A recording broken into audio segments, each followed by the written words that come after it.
പിതാവിൻ്റെയും പുത്രൻ്റെയും പരിശുദ്ധാത്മാവിൻ്റെയും നാമത്തിൽ ആമേൻ. എൻ്റെ പ്രിയപ്പെട്ടവരെ, ഇന്ന് ഏപ്രിൽ 29 ബുധൻ.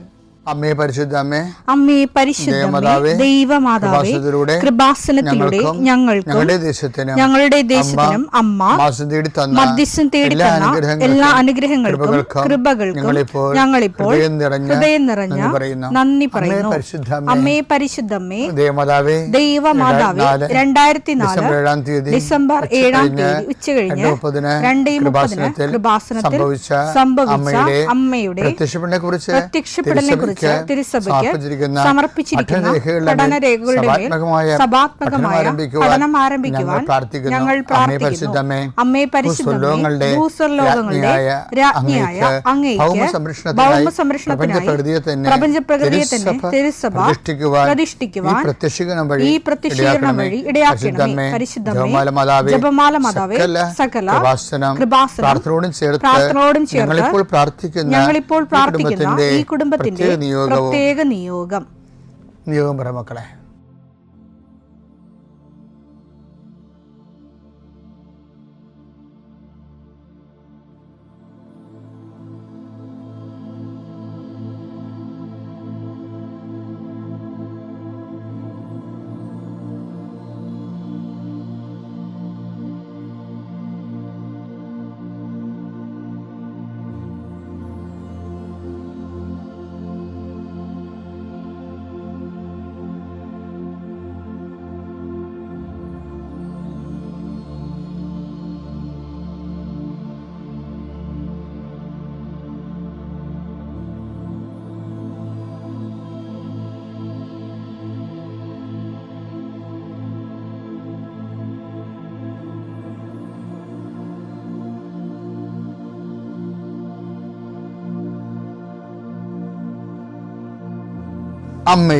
അമ്മയുടെ പ്രത്യക്ഷീകരണത്തിന്റെ ഈ അനുഗ്രഹവേളയിൽ ഞങ്ങൾക്ക് സാധിച്ചു തരുവാൻ കനിയണമേ. ആമേൻ. വിശ്വാസ പ്രമാണം.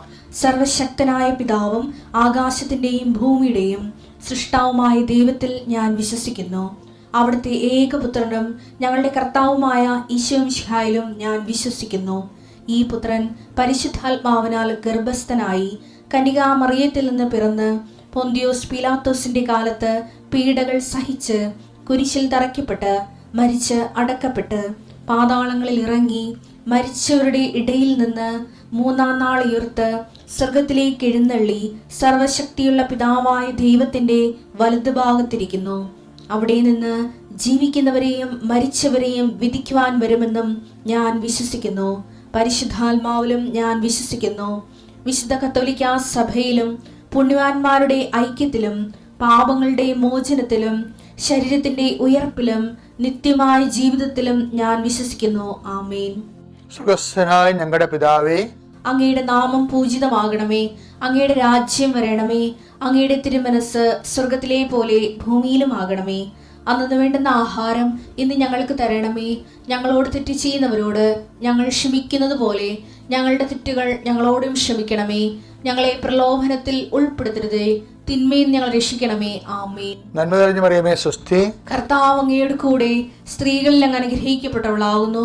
അങ്ങയുടെ ഉദരത്തിൻ ഫലമായി ഈശോ അനുഗ്രഹിക്കപ്പെട്ടവനാകുന്നു. പരിശുദ്ധ മറിയമേ, തമ്പുരാന്റെ അമ്മേ, പാപികളായ ഞങ്ങൾക്ക് വേണ്ടി ഇപ്പോഴും ഞങ്ങളുടെ മരണസമയത്തും തമ്പുരാനോട് അപേക്ഷിക്കണമേ. ആമേൻ. കർത്താവേ, നിന്റെ ഉന്നതമായ നാമത്തിന് സ്തോത്രം ചെയ്യുന്നു. കർത്താവേ, നിന്റെ വിശുദ്ധ പൗരോഹിത്യത്തെ മഹത്വപ്പെടുത്തണമേ. കർത്താവേ, സഭയിലുള്ള സാന്നിധ്യം പ്രകടമാക്കണമേ. 40 വർഷം ഞാൻ അർപ്പിച്ച കുർബാനയുടെ യോഗ്യതയാണ്. കുർബാസാൽത്താറെ ജീവനോടെ പ്രത്യക്ഷപ്പെട്ട പരിശുദ്ധമ്മയുടെ പ്രത്യക്ഷീകരണത്തിന് സ്ഥിരീകരണത്തിനായി അങ്ങയുടെ മക്കൾ ഇന്ന് അഭിമുഖിക്കുന്ന എല്ലാ വിഷയത്തിൻ്റെ മേലും സഞ്ചാരി മാതാവി സമയത്തിൻ്റെ അധികാരി അമ്മയുടെ പ്രത്യേകമായ സാന്നിധ്യം ഉണ്ടായിക്കൊണ്ട് കർത്താവേ, ഞങ്ങളുടെ കഴിവ് കൊണ്ടല്ല, അങ്ങയുടെ കൃപ കൊണ്ടാണ് അങ്ങയുടെ മക്കൾ എവിടെയെല്ലാം യാത്ര ചെല്ലുന്നുവോ, ഏതെല്ലാം പരീക്ഷ എഴുതുന്നുവോ, ഏതെല്ലാം പക്ഷേ റിസൾട്ട് കാത്തിരിക്കുന്നുവോ, ഓരോ വിഷയത്തിനും മനസ്സ് എന്ത് നീറിക്കൊണ്ട് കാത്തിരിക്കുന്ന സഹായം പ്രതീക്ഷിക്കുന്ന ഓരോ സ്ഥലങ്ങളെയും കർത്താവേ, അത് നഷ്ടപ്പെട്ടു പോകാതെ അവർക്ക് കിട്ടാനും അവർക്ക് അനുഭവവേദ്യമാക്കാനും കർത്താവെ സഹായിക്കണമേ എന്ന് പ്രാർത്ഥിക്കുന്നു. നഷ്ടപ്പെട്ടു പോകുന്ന സ്ഥലങ്ങൾ, നഷ്ടപ്പെട്ടു പോകുന്ന ബന്ധങ്ങൾ, നഷ്ടപ്പെട്ടു പോകുന്ന കരാറുകൾ, ഇങ്ങനെ നഷ്ടപ്പെട്ടു പോകാൻ സാധ്യതകളെല്ലാം കർത്താവിൻ്റെ നാമത്തിൽ ബന്ധിക്കുന്നു.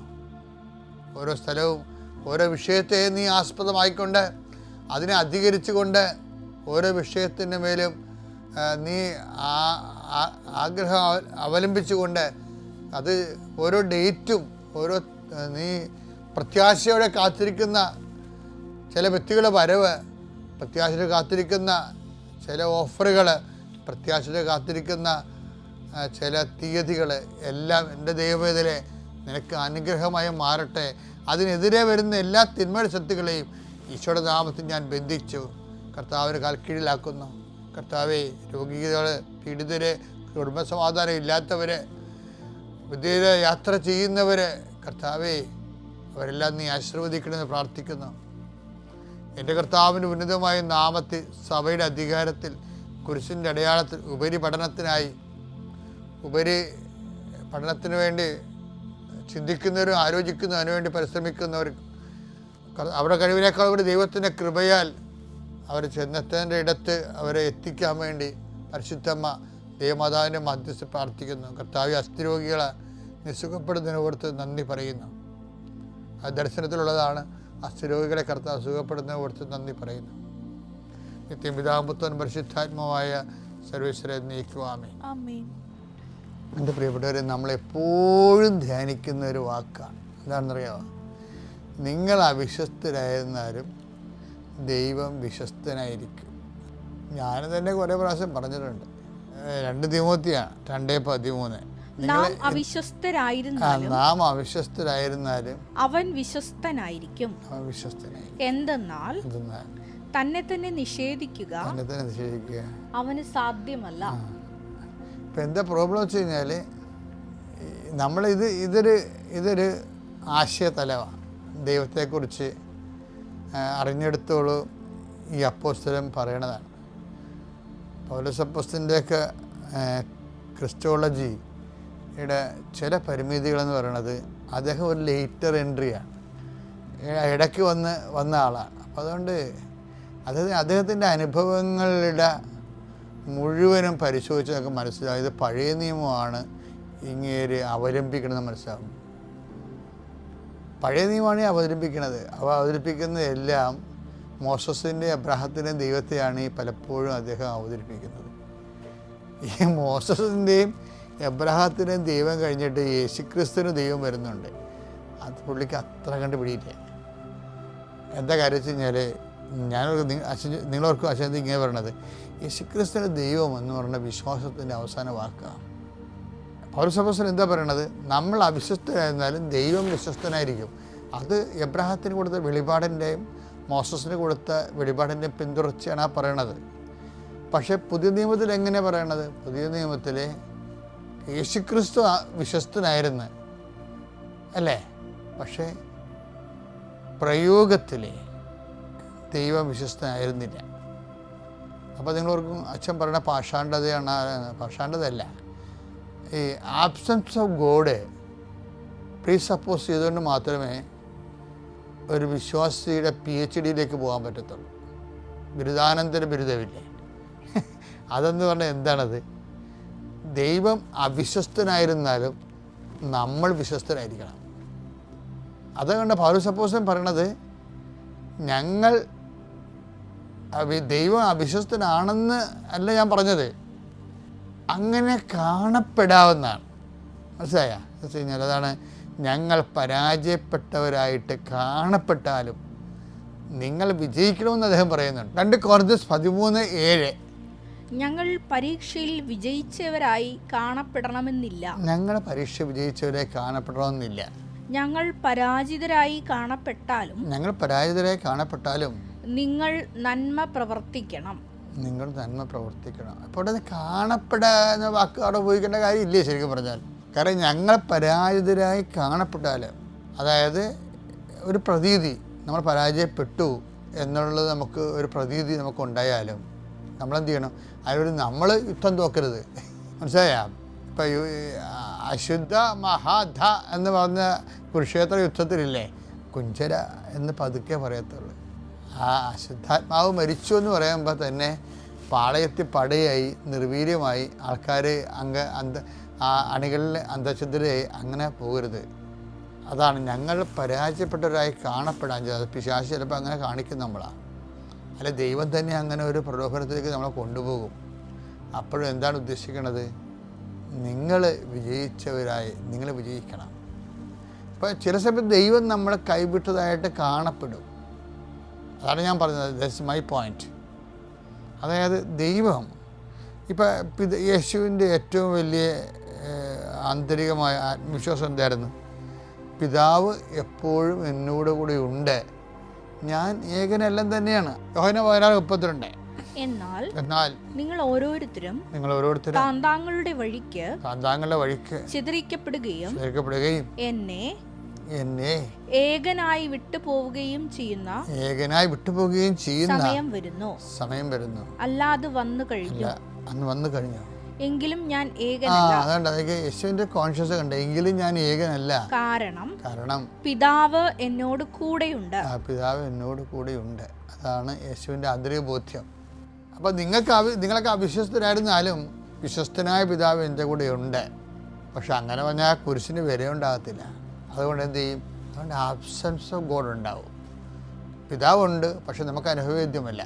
കഴിഞ്ഞ ദിവസങ്ങളിലേ ശിഖ എന്നും പറഞ്ഞൊരു മോള് സാക്ഷ്യം പറഞ്ഞു. അപ്പോൾ അവൾ പറയണത്, ഞാൻ നിരീശ്വരവാദിയാണ്. അതിൻ്റെ കാരണം എന്ന് വെച്ച് കഴിഞ്ഞാൽ ഞങ്ങളുടെ വീട്ടിൽ ഭയങ്കര സമാധാനമാണ്, ഞങ്ങൾക്ക് ജീവിക്കാനും മാർഗമില്ല. അപ്പോൾ എനിക്കൊരു പ്രയോജനമില്ലാത്ത ദൈവത്തെ ഞാനെന്തിനാണ് വിശ്വസിക്കണമെന്നാണ് അവൾ ചോദിക്കുന്നത്. അപ്പോൾ അവളുടെ അമ്മ ഉടമ്പടി എടുത്ത് കഴിഞ്ഞപ്പോൾ അവൾ പറയാത്ത ഒരു രഹസ്യ രോഗം, അവളുടെ രോഗം അമ്മ ഉടമ്പടിയിൽ എഴുതി വെച്ച് അവളോട് പറഞ്ഞില്ല. അവൾ പറഞ്ഞു കഴിഞ്ഞാൽ അവൾ അമ്മയെ കളിയാക്കും. പക്ഷേ അമ്മ വന്നപ്പോൾ അവളോട് പറഞ്ഞു, നിൻ്റെ ഈ അസുഖം ഞാൻ എഴുതിയിട്ടുണ്ടെന്ന് പറഞ്ഞു. പക്ഷേ വർഷങ്ങൾ രോഗം അപ്പം സ്റ്റോപ്പായി. അതോടുകൂടി അവൾ വന്ന് ഉടമ്പടി എടുത്ത്. അതാണ് പെട്ടെന്നാണ്. പക്ഷെ ആ നിലപാട് ആരോഗ്യകരമല്ല. കാര്യം എനിക്ക് അനുഭവവേദ്യമാകുന്നില്ല, അതുകൊണ്ട് ഞാൻ വിശ്വസിക്കണില്ല എന്ന് പറഞ്ഞു കഴിഞ്ഞാൽ വിശ്വാസമല്ലല്ലോ അത്. ദൈവം വിശ്വാസമായിരിക്കുന്നതിൻ്റെ കാരണം, നമ്മുടെ വിശ്വാസത്തിന് വിലയുള്ളതിൻ്റെ കാരണം, നമ്മുടെ വിശ്വാസത്തിന് വില ഇങ്ങനെ കൂടും ചില സമയത്ത്. എപ്പോഴാണ് കൂടാമെന്നറിയാമോ? ചില സമയത്ത് ദൈവം അവിശ്വസ്തനായിട്ട് കാണപ്പെടും. നമ്മുടെ ഒരു പ്രാർത്ഥനയും കേൾക്കപ്പെടാത്ത പോലെ ദൈവം അവിശ്വസ്തനാണെന്ന് നമ്മൾ കാണപ്പെടും. ദൈവം ഇല്ലെന്ന് നമുക്ക് തോന്നും. അപ്പോഴും നമ്മൾ വിശ്വാസത്തോടെയും വിശ്വസ്തയോടെയും നിന്ന് കഴിഞ്ഞാൽ ആ വിശ്വാസത്തിന് ഭയങ്കര വില. അപ്പം നമ്മുടെ വിശ്വാസം തീ പിടിച്ച വിലയുള്ളതാക്കാനും മൂല്യവത്താക്കാൻ വേണ്ടിയാണ് ഈ ആബ്സെൻസ് ഓഫ് ഗോഡ് വരണത്. എപ്പോഴും ഓർത്തേക്കണം. അതുകൊണ്ടാണ് ആ വചനം തിരിച്ചിട്ട് വായിക്കേണ്ടതാണ്. എന്താണ്? നമ്മൾ അവിശ്വസ്തരായിരുന്നാലും ദൈവം വിശ്വസ്തനായിരിക്കുമെന്ന് പറയണ പോലെ തന്നെയാണ് അവിശ്വസ്തനായി ചില സമയത്ത് കാണപ്പെടാം. അത് നമ്മളാൾക്ക് ദൈവം അവിശ്വസ്തനായതുകൊണ്ടല്ല, നമ്മൾക്ക് നമ്മുടെ ജീവിത സാഹചര്യം കൊണ്ട് അങ്ങനെ കാണപ്പെടുന്നതാണ്, അങ്ങനെ അനുഭവപ്പെട്ടാലും പിതാവേ നീ എന്തുകൊണ്ട് എന്നെ ഉപേക്ഷിച്ചെന്ന് ഈശോ ചോദിക്കണില്ലേ? അപ്പോൾ ഈശോയ്ക്ക് അതുപോലെ ആബ്സൻസ് ഫീൽ ചെയ്ത്, എന്നിട്ട് ഈശോ എന്ത് പറഞ്ഞു? I come on my spirit. അപ്പോൾ ദൈവം അവിശ്വസ്തനായി കാണപ്പെട്ട് നമ്മുടെ ഒരു പരിമിതി കാരണം, ഈശോയുടെ തീവ്രമായ വേദന കാരണമാണ് ഈശോയ്ക്ക് ദൈവത്തെ ഫീൽ ചെയ്യാഞ്ഞത്. അപ്പോഴും അവിശ്വസ്തനായി കാണപ്പെട്ട് തോന്നി. അപ്പോഴും ഈശോ എന്താ ചെയ്തത്? ഈശോ തൻ്റെ വിശ്വാസത്തെ, പിതാവേ അങ്ങേ കരങ്ങളിൽ എൻ്റെ ആത്മാവിനെ ഞാൻ സമർപ്പിച്ചപ്പോൾ ഈ വിശ്വാസത്തിൻ്റെ അവസാനത്തെ വാക്കായി ഈശോ. അപ്പം നമ്മുടെ വിശ്വാസം മൂല്യവത്താകാൻ വേണ്ടി ഇങ്ങനെ ചില ഡാർക്ക് ഹോളിലൂടെ ചില സമയത്ത് നമ്മൾ കടന്നു പോകും. അതുകൊണ്ട് അതിനെക്കുറിച്ച് ശ്രദ്ധയുണ്ട്, ജാഗ്രത ഉണ്ടായാൽ മതി. പിതാവിൻ്റെയും പുത്രൻ്റെയും പരിശുദ്ധാത്മാവിൻ്റെയും നാമത്തിൽ.